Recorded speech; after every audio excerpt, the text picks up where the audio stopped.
All right, it says we are live, so we'll give it a couple of minutes, a couple seconds to catch up. How are you doing, TC? Yeah, That good. yeah, That good right with there. the faux stash. That's glued Yeah, on, man. yeah, you're gonna have to put some milk on it, let the cat lick it off. Hmm. It's better than it was last time I was on. Yeah, no, it's getting thicker. Got that Magnum PI look. You'll have to get you some Ray Bans and a Ferrari. I'm gonna get that, I gotta get some chest hair though, get the hamburger meat hanging out and stuff. Yeah, there you go. Yeah, Little Hawaiian shirts. All right, right. we got Mike Kai was on earlier. I don't know if he's on right this moment. Got Frank, Manny Things, Pistol Pete. We'll have some other ones come in soon. But how's your hump day going? It's been good, man. I had so much stuff going on at the house where the whole thing cost me and my wife probably $30,000-$40,000 this year because of her business. Yeah. So we're actually building a massive studio out back for her business, and that's why like everything is different. Like I'm not going to be my old kind of video stuff where you saw the wall in the background with all the guns on it and stuff. It's going to be this from now on, this background, just because of everything that's going on. So we've been working with contractors and loan people and just all kinds of stuff, so it's that, and then just like regular work's been busy, dude. Yeah, I bet. Yeah, we've got more stuff. It just got finished Friday evening. Got more stuff. Contractors at the house. We just had that big, huge patio, and now we've got walls and all kinds of other crap we're doing Yeah. now. So, Oh, they had to it's bust all, out that big old pad of concrete at your place. oh yeah, we had to bust it out, haul it off, re-pour it, re-slab it. I mean, it's freaking nightmare, man. Yeah, it was supposed to be like 7 days, turned into 2.5 months. But looked like a Seemed like dead a time body for got that. drug across it, or a couple of dead bodies, so that wasn't going to be acceptable. So, No. but yeah, we've got Kathleen on here, Indy Irish, Scott, Havoc, and I guess Kathleen finally got to shoot a P10F pistol. That's awesome. What'd you think, Kathleen? I need to know because that thing's a hammer. I love mine. Yeah, that's in fact I've got a new optic in. I can't say what it is, but it's probably going on that one as long as I can get the plate in. Oh, cool. Yeah, I love mine. It shoots really good. All right, well, I don't know how many you have. How many Hollow Suns do you have, TC? Four at Okay. least, maybe Are they five. all, are they different ones? I mean, I'm in pistol optics. Are they different ones, or are they all the same ones? No, they're different. And I got that new one, Yeah, that new. yeah. Which one would you recommend? Oh God, the what is it? The newest version, the X2, the Yeah, 507C X2. For the money, you're getting all of the performance of an RMR, the durability of an RMR without that, higher price tag. It's like in car terms, I put that as the Lotus. It's the poor man's supercar. yeah, The Hollow Sun is the poor man's RMR. yeah. No, I have 9 of the 507Cs, the original ones. Now I've got the new 507 X2, and Yeah, I've been playing with it. Now, as far as the difference between the 507C and the 507 X2, the only thing you're getting is the battery tray on the side. All yeah, the same features. It's all the same. You still have the 3 different reticles, but I like the 507s over the RMR because it gives you the rounded window at the top, so you have a little bit more view. And also, when you're shooting really fast, I could actually, even with a really good grip, I could let the dot would leave the RMR, but it'll stay in the 50. So I can still get it to if I'm doing, really, really rapid shots, but yeah, it comes right back down. It gives me a little better field of view. yeah. Uh, The feedback from that reticle around the dot is night and day over other optics, and a lot of people don't understand that. Like the Hollow Sun or the Hollow Sun and the EOTech, they both have that circle dot reticle, that 32 Circle of MOA donut of circle. death. Yeah, but that is, especially on a pistol, gives you so much feedback so instantly that it's kind of nice. Yeah. So Yep. the one that I just picked up, I mean, it's going to be on the channel soon, anyways. Is that 509T? So I Yeah. finally got one of those in. Actually, Ken from Prevectus Group actually bought it because I haven't been able to find him, so he bought it for me and shipped it to me. Oh, cool. Did you get it at the Georgia Sportsman or whatever, that place? I can't remember the name of the place he got it, man. It's the same place he gets all of his optics from. It's some dude he knows out there. Yeah, It's a pretty big optic place. because Kinsey's and all them are out, or I think they're out there too. But I've looked through the Acro, which is the square one, like the 509, and just looking through it, and I do love, the enclosed or the enclosed emitter and everything. I do really love that feature about that. But when I was looking through the Acro, it was kind of giving me like a tunnel effect. Yeah. Because it's a little deeper inside there because it's longer. Which, I guess if you got used to it, it's not going to be bad.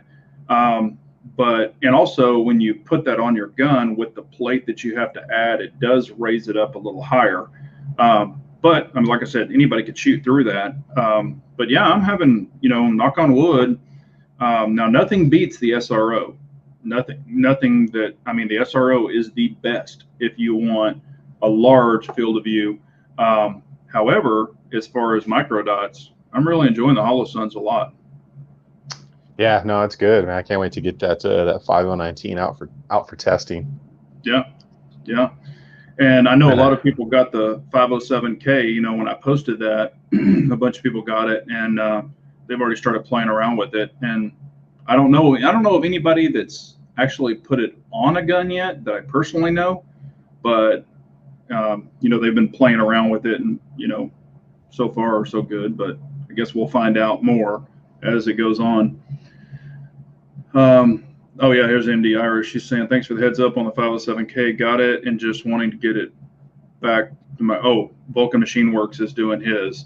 That's who did my STI. But yeah, they do really good work. So you have to let us know, MD Irish, what you think about it when you get it back. But I haven't had anything from them yet, other than that, and I did a little video on it.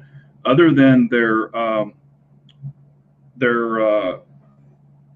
magnifier, and this can happen, but when they torqued it in there, I had to put the riser in it to make it a little taller.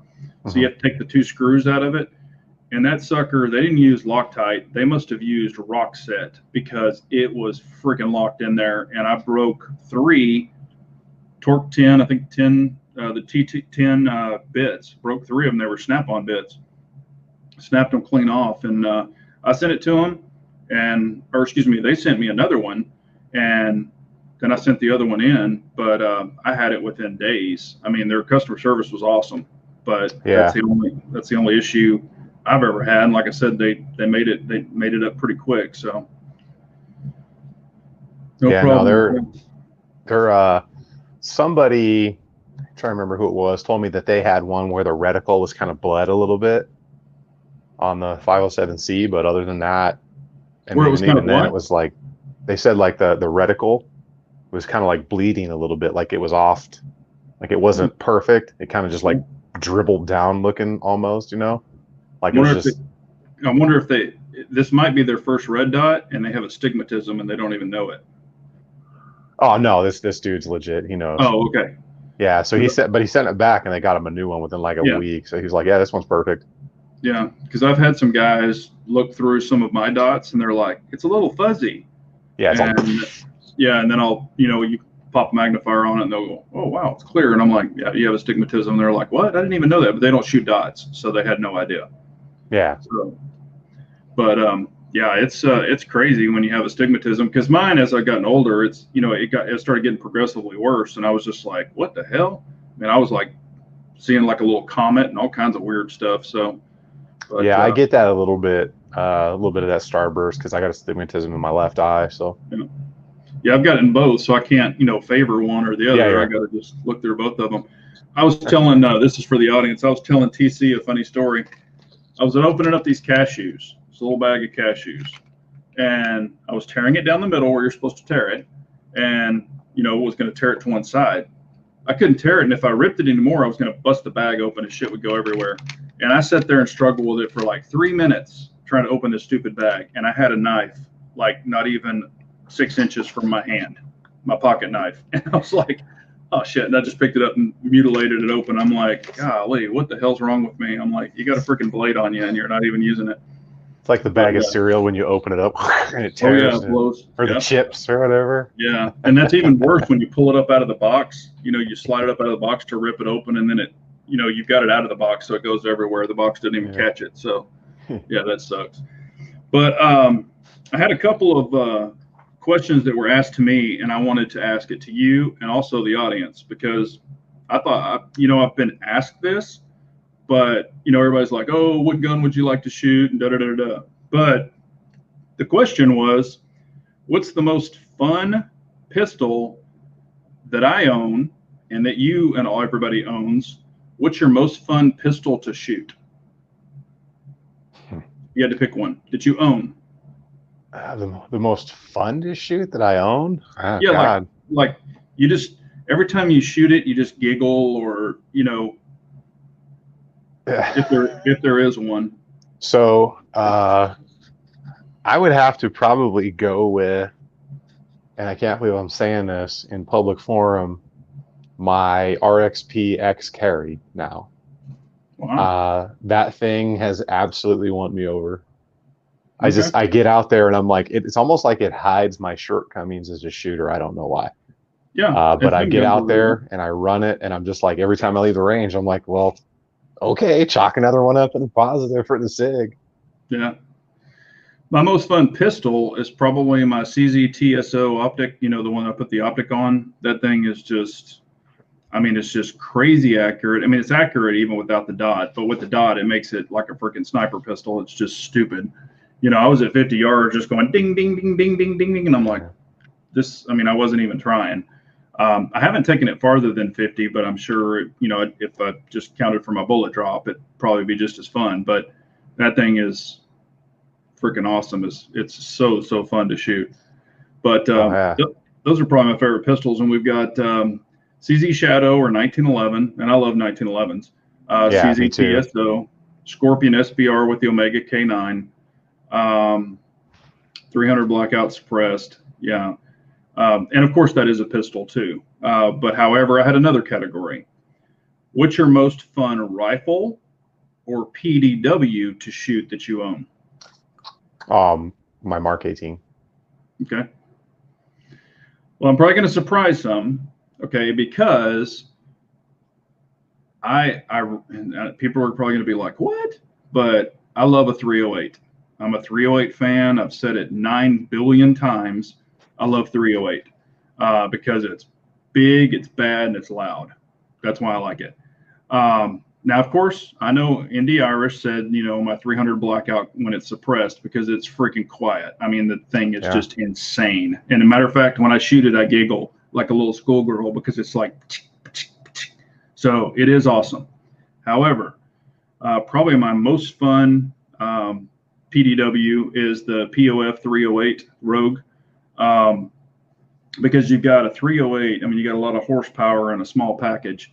You know, it's 12.5 inches long, and with the suppressor, it's even stupid too. Now, of course, it's not subsonic, but it is fun as hell to shoot, and it's so light. It like without all the crap on it, you know, the optics and stuff. It's just like you can put it on a sling, and you don't even feel it. It's just like the thing's. I think it's 5.5 pounds. I mean, it's just stupid light. It's like you know, the first time you shoot like a suppressed 1022. Oh yeah. And you just giggle. You're just like, you're like, ah! Yeah. It's just so. It's one that's just so fun as long as it runs right, you know. Yeah. You know what's funny is I think the 300 blackout with subs. I think it's actually quieter than my 22 with my suppressor on it. If it's not quieter, it's the same. It's the same quietness. Yeah, it's close. I mean, it's just crazy. But yeah, I giggle like a little schoolgirl. Yeah, it's just fun to certain things just make you laugh, man. It's like even just a regular 1022, I just laugh when I'm shooting it because it reminds me of a BB gun when I'm a kid. Yeah. Oh yeah. Yeah. And then you got Kyla saying Smith & Wesson 500, and you know that's the thing. I mean, I have revolvers and I don't have a 500, but you know I like revolvers, but it's just I don't know, they're just not the same to me as being able to squeeze off multiple shots super quick. I mean, like, I got a video with that 308 and it is freaking throwing fire. I mean, it is just pop, pop, pop, pop, pop, pop, pop, so freaking loud. Well, you know, did I ever tell you the first gun I ever bought, first handgun when I was 21? Mm-mm. That was probably yesterday, wasn't it? And a Chrome Desert Eagle 50. Oh, That was the wow. first handgun I ever Yeah. bought. I've shot them Oh, before. I've oh, it shot was them so cool. before, but I've never really wanted to own one. I mean, they're cool, but some of them don't function very well, put it that way. Oh, I ran the shit out of that thing. It was great. You probably had the gold tiger striped edition, didn't you? No, it was chrome. It was like not the chrome, but it was I like the know, I'm nickel joking. polished. Yeah. I'm Oh no, joking. I'm gonna get the gold tiger stripe Yeah. one. Yeah, there you Make go. no mistake, I'm getting the pimp gun. Big pimping. But yeah, and then I wanted to get into a little bit of this. We don't have to go off on it too much, but and I don't know if anyone saw this.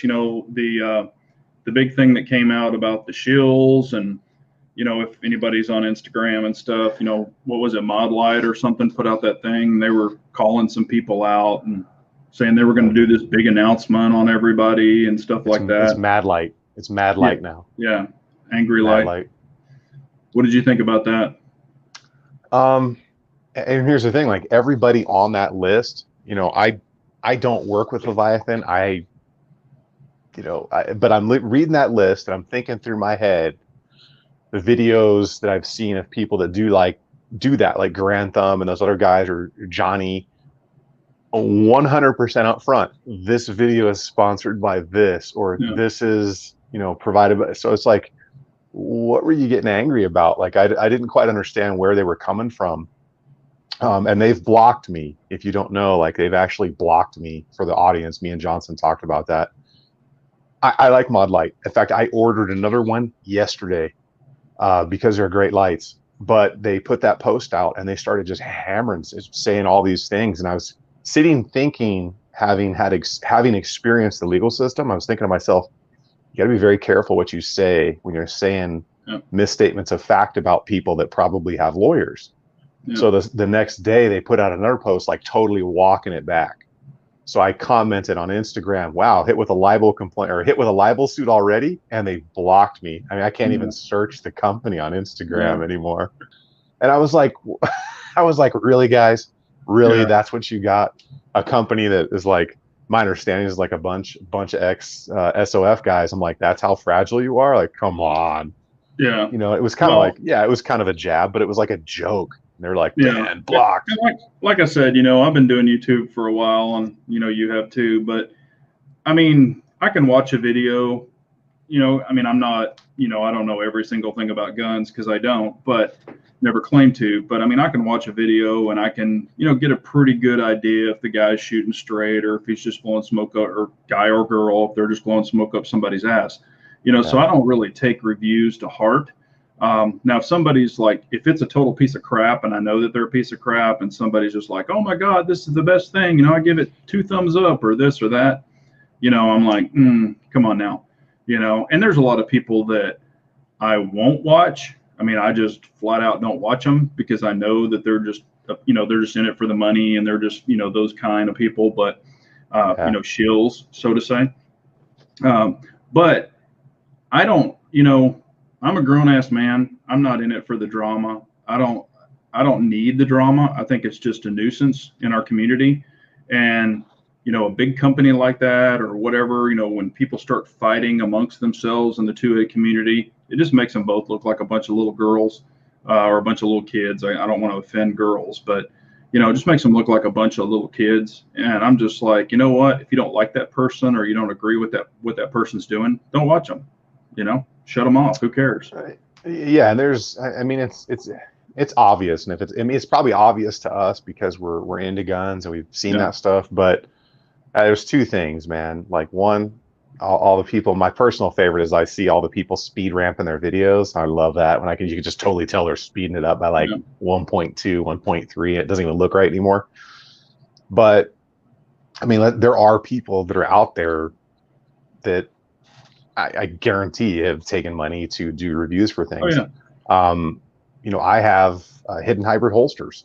They sponsored my channel a couple months back, and I made a 15-second plug for them saying, "Hey, this video is sponsored by Hidden Hybrid." Yeah.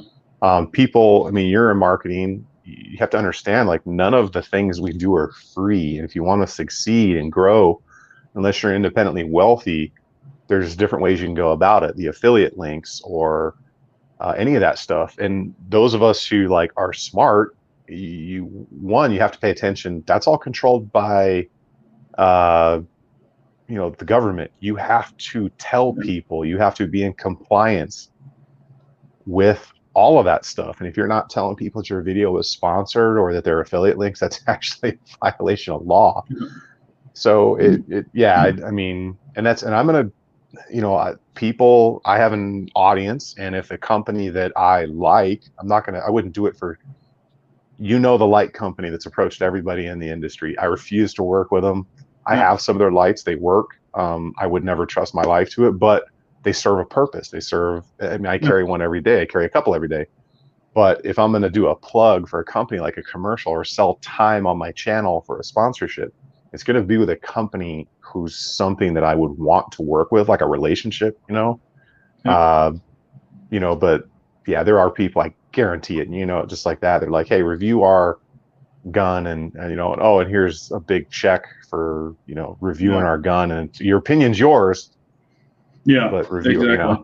And I have never taken money like flat out, "Here's a check to do a review." I've never done that ever.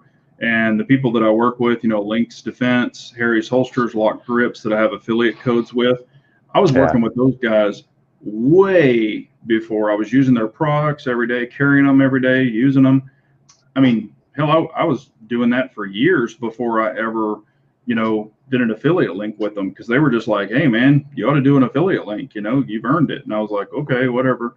So I'm not in it for the money or for people to pay me or anything like that. Now, if they like what I do, and they're like, and I've had, and maybe you have too, I've had a bunch of companies reach out to me, and I mean, I've got DMs and everything saying, "Hey, we like what you do. We sell this particular product. We'll give you an affiliate link, and we'll do this, and you can make all this money." And I'm like, for one, I don't even know that your product exists. I've never even tried it. I've never even looked at it. And you're already offering me an affiliate link.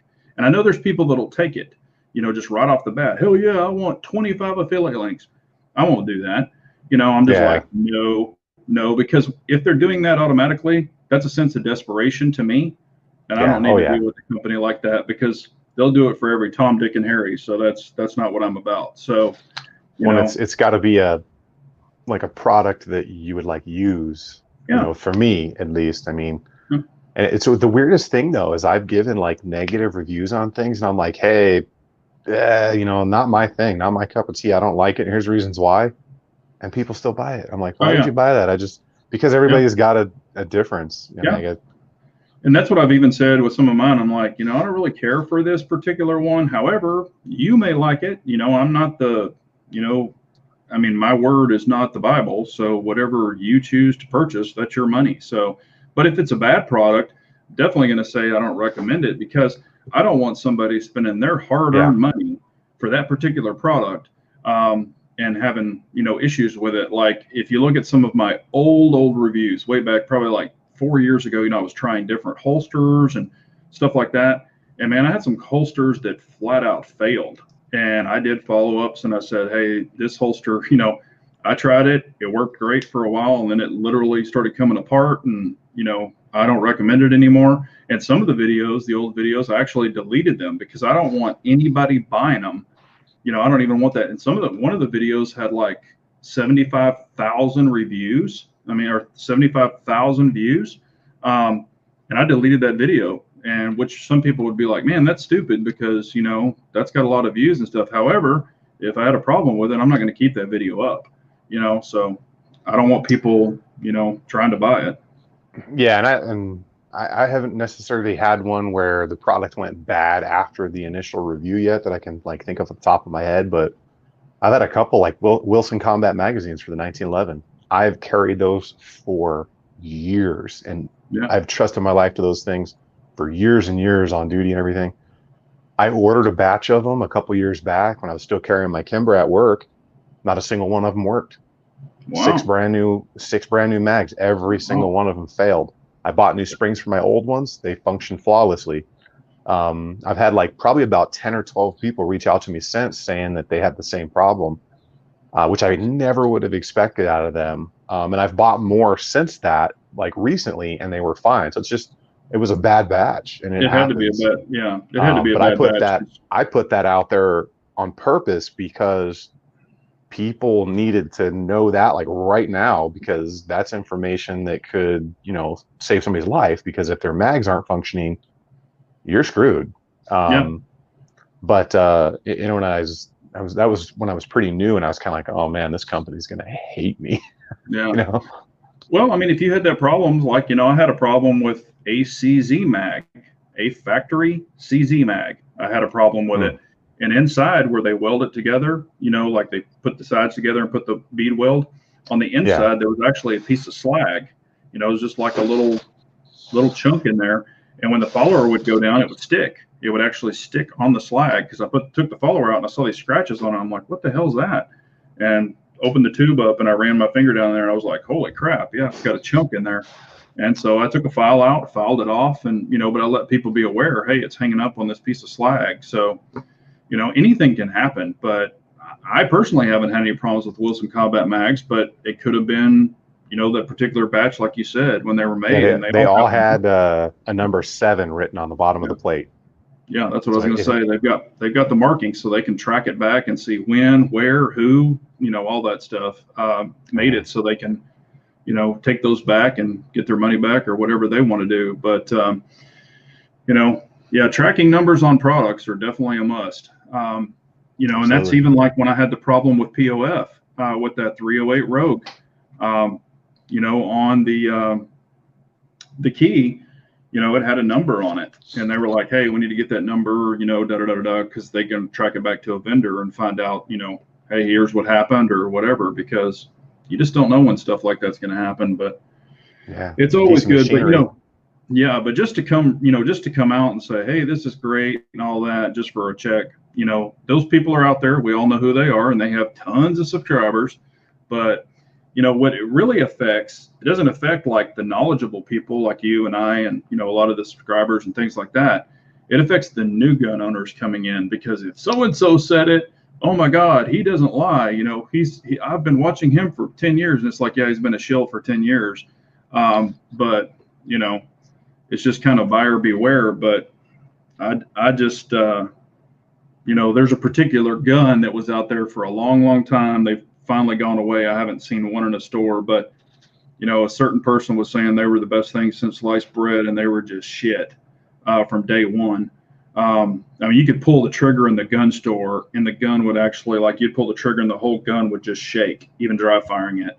It was just a piece of shit. And I'm not going to say the name of the gun. I won't say, I'm not, like I said, I'm not a guy to cause drama, but saying that was a good gun was not was not right. So, well, that's like, when you're a bigger name too, some of the people out there with, 4, 5, 6, 7, 800,000 followers. Hey, was it Mike over at Grantham? He's very, very quick to say, hey, look, they knew they were sending me this gun. I guarantee they cherry picked it, right? They give you the most perfect one that comes off the line. Yeah. And that's that's something to look for too, because that's, when I did the review on Gerber holsters, I ran into Jeff, the owner at SHOT Show, and the first question I asked him was, hey man, was this an off the shelf holster? Right? You just made it and sent it. And he's looking at me like I'm crazy. Like, yeah, why? I'm all, because it was like the level of finish work on it was just like second to none. I was kind of like, hey, did you give this one some extra love, before you sent it? And he was like, no, that's it. And everyone I know that's got one, same thing. And buddy of mine down the road ordered one. It's the same thing. It was the most beautifully machined and made holster that I own. I love it. Problem is, it's like 5-month back order on them right now. Yeah. I was gonna say, I'm sure they make good stuff. I'm just not a hybrid holster guy. Here's a question, or here's a comment that Kyle is saying. If you've been in business long enough, you're bound to have recalls due to QC issues. It just sucks when a recall, when a critical component in your life depends on it. I mean, if you really think about it, look at the car business. Y'all probably all received recalls in the mail on your vehicles. I mean, we've released, they've released the TSBs. Brand new vehicles. It's a brand new year model, and hell, within the first 2 or 3 months, you could have 1 or 2 reprogram recalls, airbag recalls, anything like that. And stuff can show up there on down the road, like the whole Toyota fiasco and Honda, with the airbags. I mean, my wife had one of those, the Takata airbags. Yeah, Takatas. I was gonna say they've been in business and they make tons of airbags for all different types of vehicles. And there was a long time I knew vehicles that could not be driven, literally could not be driven, and they were putting people in rental cars. General Motors was paying for it, Honda was paying for it, Toyota was paying for it, and those people were in rental cars for 6 months waiting on vehicles. Waiting on airbags. Yeah, we traded my wife's in. In fact, the only dealership that took it was Porsche. Yeah. Other people were like, nope. Yeah. It's worthless. You'll never get the airbag. Yeah, there was a big thing about that, if there were any outstanding recalls due to a full safety feature like an airbag, that a lot of them wouldn't take trade-ins. But some of them, the people who could take them, they would put them in the back or they would wholesale them off. You can wholesale a vehicle with a recall on it. But and they can just, if it's a recall that's in stock, they can just take it to whatever dealer the car belongs to and get it switched out. So yeah. Here's a question. What do you think of the Boberg, bullpup pistols?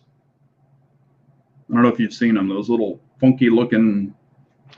I haven't seen them. I don't even know what they are. Yeah, they're not for me, but I know what he's talking about. But I don't think they're, And if I had better internet, we could probably pull it up. But and India. I was gonna say Go ahead. Oh, I was gonna say there's been all the news going on with the breakup of all the companies that have been bought out through the bankruptcy over the last couple of weeks, man. I've been paying attention to some of that. So. Yeah, I've been buying stocks. Right. Yeah. Oh yeah, baby. Need to use the same approach with new equipment like you do with doctors' research, get multiple opinions. And I do agree on that. That's even when you're looking for, pistols or products or something, look at different reviews, get people's different opinions. Because you never, I'm honest, but you don't know that I'm honest. People don't know it, but I'm just saying that I am, but, there could be people on the take, but if it's a reputable company and there's a bunch of good reviews on it and good QC and no issues and stuff like that. Because for example, when I bought the POF 308 Rogue, I did the very first YouTube video of the gun actually being shot. So my first shots were good, but the key the gas key was actually coming off while I was shooting it, and I didn't even know it. And then when I went to shoot it again, it wouldn't cycle correctly, but I was looking at the end of the first video and you could actually see fire coming out of the gas block. So that's okay. I had a buddy come to me. He's a California refugee. So anytime he sees a gun he wants, he buys it, right? Yeah. Yeah. He buys this 300 blackout upper off of Gunbroker. And I'm like, dude, stop buying stuff off, just don't. Yeah. He's shooting it and it's a bolt action. It's a one round wonder. Local gun store he's at is like, oh yeah, your extractor's bad. I says, well, order an extractor or go buy one. I'll put it in for you. He brings it over. I take one look at it. I said, what the hell did this guy tell you? Oh, he said the extractor was bad. I'm all, dipshit. There's no gas tube in your upper receiver. Yeah. You kind of need that. So I put it in there and it ran fine. I was like, sell this thing. Just get rid of it because you don't know what else is going to go wrong. Yeah.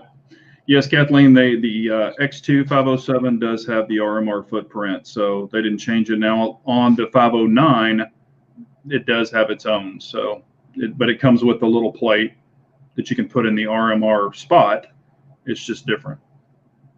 But Yeah, there's all kinds of things that can happen. And, that's kind of the way I look at it. I buy different things that I'm interested in. Now, if it's even with companies, if they want to send me something, if it's something that I would not carry, I don't even not interested in trying, I just tell them no. Because if I don't Yeah. have interest in it, I'm not going to, say, hey, y'all need to try this. There's no reason in it. So for me, Yeah, I'm sure you get the emails too. I get emails and messages from companies all the time, like, "Hey, our through night flashlight or oh, yeah. night core or all Yeah. these different companies." And I actually did what you told me. I just email them back. Yeah, send me $10,000 up front. It's something stupid like Yeah. that, just so they'll put me on like, don't Yeah. ever call this person again or Yeah. whatever list. Yeah. Well, and a lot of the emails on my computer, I've got a little thing where, it's like for spam or whatever, and it'll Yeah, say, do you want to block this? And I can just say yes, so that way I don't get any more emails. And I've had some where, I could tell it wasn't just a robot email, like they yeah, actually typed it out. And, those I'll type on there, thank you, but I'm not interested, that's not in my wheelhouse, or I don't, that's something I would never personally use. So I have no interest in it, but thank you anyway. I'm not going to be flat out rude to them, but if it's one of those robot ones, yeah, I'll blast them some stupid crap, yeah, because you probably get all the ones from like at 3 o'clock in the morning, and half of it's written in Chinese and the other half in yeah, American and or English, and it's just like, what the hell? yeah. Yeah, those are the ones I'm talking about. I keep waiting for the day one of the companies responds and actually does that, and I'll buy my viewers $10,000 worth of something. Yeah, yeah, Ship them all barrels or triggers or something. yeah. Here's a question: do you feel bad selling you bought that is junk? Or okay, do you feel bad about someone or selling someone you bought that is junk? I refuse to sell my problem to someone else. I'll tell them what's wrong. If they want to buy it, oh well, it's on them. What do you feel about that? I typically don't buy stuff that's junk up front, and if the things that I've bought that I've ever had problems with are easily fixable. So as far as like uh, usually a firearms product, you can usually send it to the Yeah, manufacturer and they'll generally fix it for you and give you a new one. yeah, As far as something that would be non-functional, probably just needs to be destroyed or relegated to the deep, dark pits of the gun safe where you'll never see it again. yeah, Yeah, I mean, I wouldn't put out. That's like people that, like when I get rid of mags, I cut them up yeah, because I do not want people that are digging through the trash at the range or whatever to grab that mag and think that that's a good AR mag or a good Glock mag or whatever, or a SIG mag that's $45 and take that home and use it for self defense. I actually cut them up so you cannot use them. yeah. Yeah, I think what he's talking about is like if something, if like a gun part or something is broken, how do you feel about selling that gun if it's non-functional or functioning correctly or something like that? And I agree with TC. I would have the manufacturer fix it to where it's working correctly, and then if you choose to sell it, you can. Some of the holsters back in the day that were sent in, that I mean, the trigger guard, literally, I could push my finger on it, and the damn gun would go off if I ever wanted to. Stuff like that, I would cut those up. Now, if it's a holster that I was trying or testing and it just wasn't for me, but it was safe, I actually gave them to people. Um, Yeah. I was for a long time ago or a long time, people didn't even know it, but I was getting like messages and stuff from people and direct comments or whatever you call it on Instagram. And, they were saying, hey, what holster would you recommend for a SIG P320 and da da da da da. I need one. And I was like, do you not have one now? And they were like, no. And I was like, I've got two, an outside and an inside. I'll just send it to you. Give me your address, and I was doing a lot of that because, if we can help people out, that's what we want to do. But Yeah. And I I gave do away that a with, ton of I've done holsters. that with holsters and mag extensions and all kind. Like I sent a couple of hidden hybrid holsters to a guy, and then Tyrant sent me a bunch of their new extended slide stock. They actually just sent me, I think they've got like someone that's not keeping notes on what they send or Yeah. something, because they'll send products for me to review once in a while. And I just give all that stuff away for the most part, the magazine extensions and all that stuff. Once I've Yeah. tested it out, Yeah. Like I've got some trigger, I got a whole box of stuff that I'm getting ready to do a giveaway on from like, I think I got Apex triggers, I got Overwatch triggers, I got all this stuff. It's just, I'm just giving it all away. I'm like, I'll ship it. The really cool stuff I save for my Subscribe Star members, but Yeah. yeah, I try to give that stuff away because I realize there's a lot of people out there that, I mean, one, you can't get stuff right now, but two, Yeah. stuff gets expensive, you know. So Oh yeah. Yeah. That's the same thing with me. The only thing is I won't do giveaways anymore. I did them early in YouTube, and you get what I call giveaway whores, and I'm not trying to be mean, but you just get a bunch of people that just jump on the G. If you put GAW anywhere in your title, they just actually Google GAW or go into YouTube and pull up GAW, and they just flock to you like freaking mosquitoes. And they don't give two shits who you are. They don't watch any of your videos. They don't care anything about you, but they want to win the giveaway. And I'm just not about that anymore. So I'd rather just give them away on the down low. I don't need to, try to gain a bunch of subscribers and then have, you gain 500 subscribers and then 480 of them go away afterwards. So after they get their free holster, yeah, or they lose, or they lose. And I don't want people like that, so yeah, I'm not in it. Yeah, and East Texas Outlaw is saying he didn't buy anything that he'd sell. So yeah, no, that's definitely a way to go about it. But then occasionally you buy something and then you just kind of lose your love for it or something. Like the SIG 220, the 220 TAC that I had. I thought that thing was going to be great, and I kept it for a little bit, and I was like, meh. Yeah. Got rid of it, moved on to better things. And I bought accessories, I bought even guns, and I'm just like, they're not for me, or this accessory doesn't work like I wanted it to, or I thought it was going to. So I'll sell it, or give it away or whatever. I've given a bunch of crap away that I've actually purchased, but like I just took one of those huge like black roughneck crates from Costco full of gear. I mean, there were Vortex optics and just all kind of just threw it on the table at work, and it was like meth addicts in there fighting each other over it. Yeah, there was some good stuff in there, but I just don't use it anymore, Yeah, it was funny. I took 3 boxes, and these were those big totes of holsters. Now, these were holsters that I purchased over the years, that companies, when I first started YouTube, were sending in to us. And, even some that I either got rid of the gun and I had the holster. I took them up to Texas Gun Experience for all the guys and ladies up there. And it was funny because, me, I'm not Mr. Glock. And I set those up there in bags. There was a big tote and like 2 big, huge bags. And everybody's like, where's the Glock ones? Where's the Glock ones? You got any of them Glock holsters, man? Yeah, exactly. That's what they were doing. You got any of them Glock holsters? I was like, nope, there's no Glock holsters in there. But anyway, they ended up all gone. And I said, heck, they're good holsters. If, somebody buys that particular gun and a customer needs a holster and doesn't have a lot of money or whatever, give it to them. Spread the love. I've fallen into the trap with that, like, buying holsters over the years when you get like a different light system, but you haven't really fallen in love with the light yet. Yeah. And I've gotten rid of almost like the APLCs. Like I carried that light for a little bit and then just kind of was like, there were just better things out.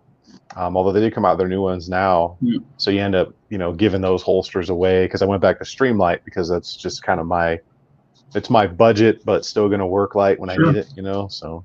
Yeah. Yeah. And, I tried their lights, the Enforce, I guess back when they first came out, the version 1 or something with the, button. And I had some or on my particular one, sometimes you would tap the button, it would work. Sometimes it wouldn't. And then it would come on and it would never go off. You have to take the battery out. And I was like, And I haven't tried any of their like Gen 4s. And the new one, I think they have an aluminum one out, and it looks pretty cool, but I haven't tried them since, so I don't know. Yeah, in fact, I've got their WML for the rifle, which is meh. And I bought them to try them, same thing like you, and they're not my thing. I mean, they're bright, some of them they're good, but they didn't fit my style of usage or whatever. And I'm gonna stick with Mad Light and Streamlight for my rifles. Yeah, I mean, like I said, I've had really good luck with Streamlight. I've been running them for 20 years or something, even before they started sending them for testing. But I enjoy them and they work. But I had 2 failures with the other light company that we won't mention, but that's why I don't use them anymore. But if someone else wants to, hey, I'm not beating anybody up over what they choose to wear or use, because not everybody's budget is everybody's budget. Some No. people have certain budgets they need to stick to, and most people aren't going to go out and, like, when I test them, I shoot them on rifles and 308s and shotguns and all kinds of crap because I want to see if something's going to blow them out. But most people might just put them on a 9mm, and that's all they're ever going to put it on, and they're not going to shoot 5 times and then bang it on the table like I do. I actually bang it on the shooting table at the range and then shoot it some more. People aren't going to do that. I want to see if it's going to kill it or if it's going to knock the light out. Yeah, I had somebody tell me on a YouTube channel I was stupid for doing that. They're like, whoa, dropping it's stupid. I'm like, gravity's not your friend, and all that does is accelerate the life cycle to see if it's going to break. I'm like, that's the whole reason for this video, to see if I can break the light early. That's like the whole point. Yeah. I mean, I've broken the lens, like on one of my stream lights. It's got like a cracked lens. I've broke. Absolutely. Thing still works perfect. I came around a corner in a house, dipped into it hard, and I don't even know what this is. A big old bookshelf, and I just perfectly hit. It was like a wrought iron decorative edge. As I came around that corner, bam! I hit it, shattered that. Yeah, mine just cracked down the middle. But still works fine. And what's funny is I've still ran the crap out of that light for probably 2 years after I've broken it, and I still haven't replaced the lens. And I could. They make replacement lenses, but it's working. I want to see if it's ever going to take a poop. Yeah, I had one that finally just gave out on me, and that thing had been in the water, it had been in the rain, it had been on a duty belt for probably 8.5 years, and it was when the TLR ones were only like 100 lumens. That's how old it was, and it finally just, I think it was the battery contact inside or something broke, and I was like, you know what? Chalk that thing up to giving me my money's worth. I'll get a new one. Oh yeah. Yeah, I have some of the 500 lumens. I don't remember it ever being 100 lumen, but maybe it was. But I have 2006. Yeah, I have one that's just says. I think it's very minimal. All the writing. I think it just says Streamlight on it, and I think that's all it says. I don't even know if it says TLR1, but it is the TLR1 pattern. So, but yeah, guy comment, I guess he's asking, he's banging, or he says people banging on Olight. I have 10 plus and I've never had an issue. What is failing? Like I said, I'm not bashing on them, and I had the early release one, but I had the PL2, which is the big 1,000 lumen one, and I put it, and I don't know if guy, comment. And that's what I'm saying. If you can test it on different guns, and maybe he hasn't ever put it on a 12 gauge, but I put it on a 12 gauge pump, and I got a video of it somewhere. And I shot, it's a Mossberg 930 with a +9 Nordic extension on it. And I ran 15 rounds of buckshot through it, and it freaking exploded. And I've done the same thing with other lights and never had that problem. And I'm not saying it could have just been the sample of one that I had. Yeah. I'm not bashing on all those lights. I'm just saying it was that one. And then I had, what was their little pocket light? I don't know. Is that little the baton or something? SR1 baton. Yeah. I had one of those where the button just completely went dead. I know people that was, I think, their worst light because people broke them like crazy. Yeah. So and after that. Yeah. And I'm kind of the same as you, man. It's like, I've got a couple of the Olights. And they're still working, like the Valkyrie Mini 1, the Valkyrie Mini 2, and then Mark from Fit and Fire sent me one of the gray PL Valkyrie Pros or whatever. Yeah. And it comes down to that intended use thing, and like you said, the sample size, because the two that I have work, but I was in an instructor course where we were shooting like thousands of rounds over a 2-week period. Everybody that brought an Olight, it died by the end of that course. It just could not take the punishment, that ongoing punishment. And that was last year. So that was last October. So that's pretty recent. And see, the average person is never going to do that. I mean, they're just going to put it on a home defense gun, or they're going to, carry it. Because I've got that, I forget the name of it. It's that little PL2 Mini, that can slide back and forth.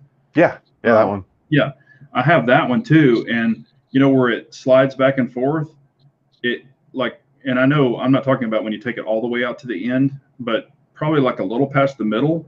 Man, this one, like I could probably snap it right off. And I know that that's a feature where it can fit any gun. Yeah. But, you know, if it's tight to the body of the gun, probably would be okay. But if you're going to extend it out, that's a big snag point. If you look at that, where that little ledge is, Yeah, the way it kind of, if it caught on something, it'd probably just snap it right off. But, you know, like I said, I'm not beating up, you know, I mean, hell, there's a lot of them out there. yeah. And that's the other thing. It's like, if you've got 500 lights out there and 1% of them are bad, you're doing pretty good. Like people are just like, oh, it's like 5 lights. You put 1,000,000 lights out there and all of a sudden 100,000 of them are bad. It's that compounding thing. So it's, you know, the reason I stick with Streamlight or Surefire is just because hundreds and hundreds and hundreds of uses and thousands of operations those things have been through. I know I can trust them, and I've seen a couple of other brands fail. So it's just, you know, it's at the end of the day, it's like trusting an aftermarket magazine. You want to hang yourself on it, you know, or what? Yeah, what's crazy is, you know, I was actually a tester for them, not a paid. I never did their affiliate program because I never personally believed in their lights for the long haul, so I never got set up with the affiliate program. Now I think it's mandatory that you have to, but I started way back when. And, you know, I was like, okay, the lights broke, you know, here's the deal. And then what I also focus in, things are going to break. I understand that. But how does their customer service handle it? You know, do they just get you stuff right back out? You know, are they like, oh my gosh, we're sorry this happened. You know, we'll send you another one out. And I was actually a tester for them. They sent those to me to test, and they failed. And I sent them an email to the same person that would send me stuff out. Never got a response. It's like, if anything failed, this particular person, and it could have been a sample of the one customer service person with their company, they didn't want to hear and didn't want to reply to me if it failed. So I sent them emails, never heard back. Sent them other emails, still never heard back. So I was like, I'm done. You know, I don't need that. Yeah, they don't even email me anymore. So I told them to take me off their list. I said, remove me from your list. I do not want to be a tester. Da da da da da. So I got a video. You don't want to be part of the massive social media light drop. Nope, don't want to be on the guerrilla marketing program anymore. Yeah, I'm done with that. I can't even watch them. Let's see here. If we missed any questions, sorry we got off on that little tangent, but we got some little bit of time left, so please hit us up if you've got some questions you want answered and we missed them. Okay. Just recently bought a Surefire X300. So far, I love it. Still waiting on my Armadillo concealment Lux holster. Yeah.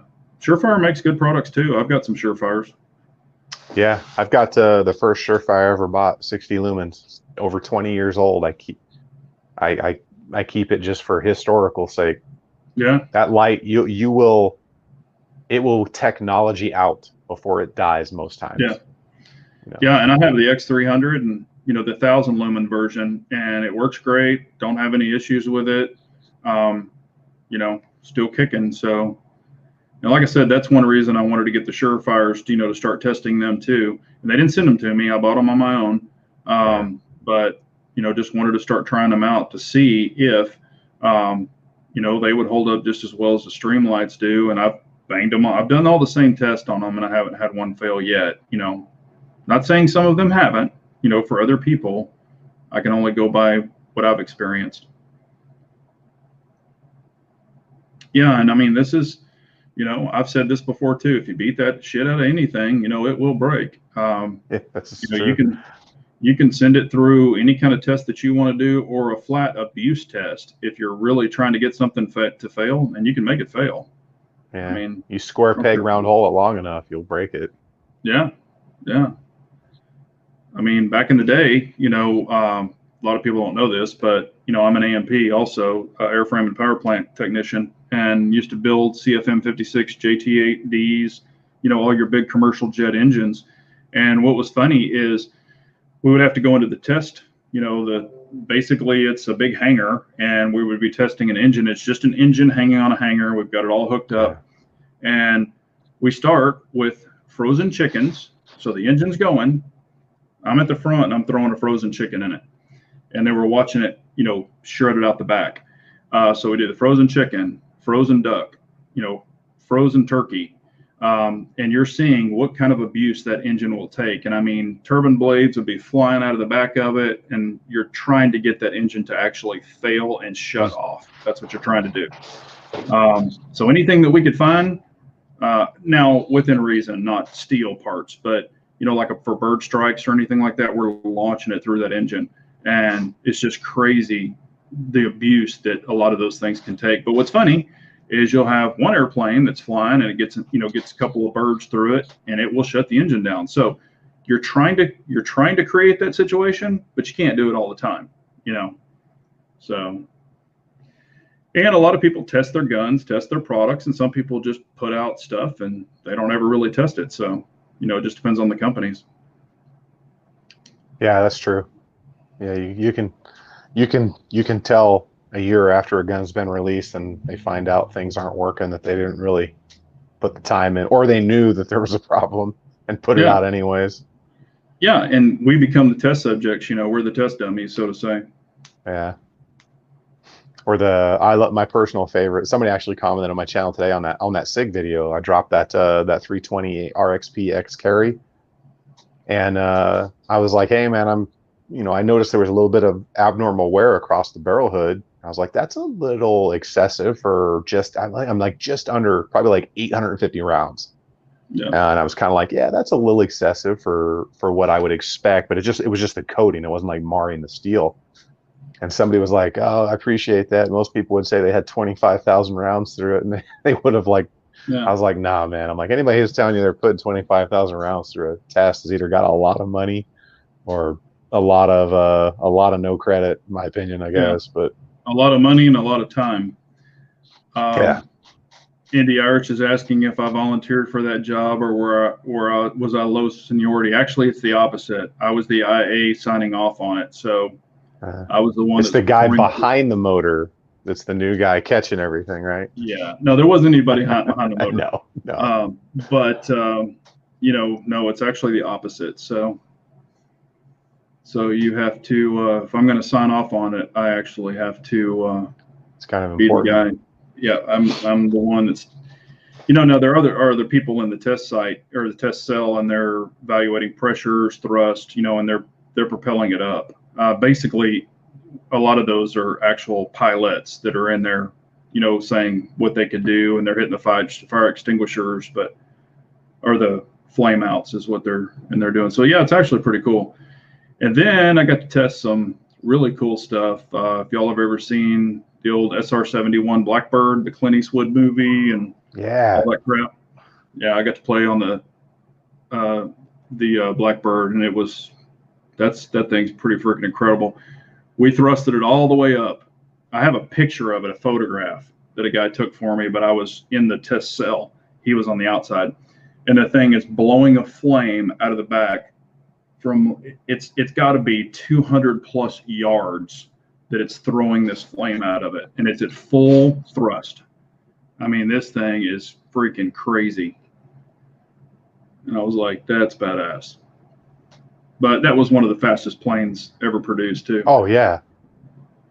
But it still has records that are standing. And what's funny is if you ever ask an SR-71 pilot, how fast have you had it? How much G's have you pulled? They won't tell you. They can't because it's classified. So that's a sick looking bird, man. Still is. Well, what's crazy about that thing is they actually retired it. So it's in the Smithsonian. They retired it. So if they retired that, what do they have that's better? You don't retire something unless something's better. But, well, they still fly what's the one with the big long wings? Oh, they've got the U-2. They've got the U-2. They still fly U-2s. Yeah. Well, because they can fly so high. Yeah, I know. What's funny about the U-2 back in, what was it, like in the 60s? They had cameras. The whole wing was cameras. Yeah. And it could actually, you couldn't even see the plane. It could actually take pictures like of street names. And now some guy told me this. I don't know if it's true, but he's like, oh, we could take pictures of what color shoelaces you had. And I'm like, okay, whatever. But it was a pretty damn impressive plane. And I don't know if you ever saw one land, the U-2s. When it landed, these guys had these trucks, and they would run them out with these big jack stands on it because the wings were so long they would drag the ground. Yeah. And they would have to run beside the plane and almost catch the wings so they wouldn't hit the ground. Pretty freaking crazy. I've seen them take off because I was Yeah. in a foreign country at a base and I had never seen one, and I was still very young and in the military, and I was like, what is that? And there's this massive plane with these wings that are all bowed out. Yeah. And he's like, Yeah. that's a U-2. I'm like, Yeah, when it lands, the wings will actually bang the ground. I didn't even think they were still around. He's like, oh yeah. I was like, okay, Yeah. whatever. Yeah, I actually, this is crazy that he said this, but ever see a Navy guy get sucked into an engine? Did not see a Navy guy, but actually did see a field mechanic, and it was not good. So Into the turbine? Yeah. He didn't have a strap on. You have to wear a belt strap, that it's, it's a belt that goes around your waist, but it's chained onto a tug or, yeah. Your hydraulic system on the outside. He didn't have it on properly, and it pulled him in. Now, he was standing up there adjusting stuff, but they were, powering it up. It wasn't a good day for him. Yeah. So, but anything else? We are getting towards the end of the chat. If there's any more questions, ask them up. What do you got coming up on the channel? Oh man, I got more SIG stuff. I've got some more rifle stuff. Some offset optics from Valhalla Tactical, some of their offset mounts, which are actually pretty nice. God, I got a lot of stuff coming up, man. Just this week has just been so freaking busy. But that'll all be coming up. The polymer 80 grips for the SIGs, but I think I said that last time. But yeah. Barrels, slides, got that Livery Armory slide for the SIG coming out. Got some SIG triggers inbound. That's some good stuff coming, man. Good. And if y'all haven't checked out, Tactical Considerations, please subscribe to him. A good guy, good friend of the channels. And I've got some stuff that I've been testing for quite a while that I will do videos. I also have something that I've tested in the past. It's lasted a good amount of time, but it has failed. And not just one of their versions, two of their versions have failed. So I will be talking about that. And I'm not talking about a 1 or 2 years. I've been running these things for 3.5 years, and both versions failed. So I'll be throwing that up if anybody's interested. Kind of surprised me, but and I have done the update to try to make them work, and that still did not fix it. So pretty crazy, but it's something that I won't be buying, and they were sent to me, as I said in the video, but I kept testing them, and this is how we find out stuff can break. But we'll be doing that, and I've got 2 optic videos coming out, so I'll be doing those. And but yeah, got some fun stuff. And if you haven't checked both of us out on Instagram, please do. And if you want to reach either one of us, hit us up over on the DMs on Instagram. That's the easiest way to reach us. And if y'all get some cool stuff, you can even send us pictures of the cool stuff. I've had a lot of ladies and gentlemen send me stuff of their cool CZs and stuff they've had upgrades on it. So I like to see that kind of stuff. But we appreciate y'all so much. And as always, tune in Wednesday nights. We'll have TC on again, and y'all be safe out there, and please go vote. We've got to make your voice count. That's what it's always about. Hopefully we can get this thing in the bag and get this over with. Exactly. But appreciate you coming on, sir. Be safe out there, and we will holler at you later. Yeah, Thanks, everyone. Take care.